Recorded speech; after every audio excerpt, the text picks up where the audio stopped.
নমস্কার, আজও একটা অঙ্ক নিয়ে সংখ্যাটা বলা আছে কি একটি ঘড়ি একটার সময় একবার মানে 1 ঘটিকে একবার, যখন 2টো বাজবে 2টোর সময় দুবার, এরকম করে যখন 6টা বাজবে 6টার সময় 6বার বাজে, 6বার ঘন্টা বাজে। তাহলে ঘড়িতে 12টার সময় মোট কতবার ঘন্টা বাজবে, মোট কতবার মানে 12টার সময় 12টা বার, কিন্তু এই সবগুলো মিলে মোট কতবার হবে? উত্তর হবে 78 বার।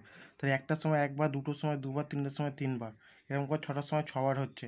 তো আমরা কী দেখেছি আমরা দেখি সেই সূত্র দেখতে পাচ্ছি কি 1 প্লাস n ইন্টু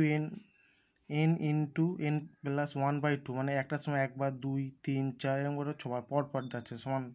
তাহলে কি আমরা সূত্র ফেলবো n ইন্টু n প্লাস 1/2, এখানে লাস্ট সংখ্যা কত 12 আছে, তাই 12 ইন্টু 13/2, তাহলে 12 ইন্টু 13 12কে 12, 6 দুগুণে 12, 6 দিয়ে কাটা যাবে, তা 6 তেরো করে 78 বার। তাহলে 12 ঘন্টায় কটা বাজবে? 78 বার। অনেক সময় তোমাদেরকে 24 ঘন্টা বলে, 24 ঘন্টা বলে তোমরা 12টা 13টা বলবো, মানে ওটা করে একটা ধরবে। 78 বার, 24 ঘন্টা বলে 78 ইন্টু 2 করে দেবে, তাহলে কত হবে? 8 দুগুণে 16, 6, 14, 56 বার হয়ে যাবে 24 ঘন্টায়।